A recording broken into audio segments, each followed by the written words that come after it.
Как обжаловать ошибочное решение о призыве по частичной мобилизации? Мобилизованные граждане, которые имеют основания для отсрочки, но все равно были призваны, могут обжаловать решение о призыве по частичной мобилизации на госуслугах. Для обжалования о призыве нужно авторизоваться на портале и выбрать услугу обжалования решения по призыву в рамках частичной мобилизации или задать вопрос роботу Максу. В открывшейся форме ознакомиться с основаниями для отсрочки и выбрать соответствующее вашему случаю. Получить отсрочку можно по 4 категориям оснований: здоровье, образование, трудовая деятельность и другое. Указать, за кого подаете заявление: за себя или другого человека.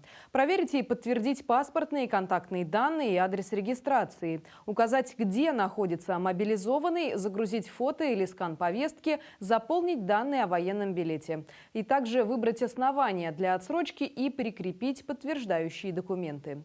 Заявление автоматически поступает в призывную комиссию региона. Жалоба будет рассмотрена в кратчайшие сроки.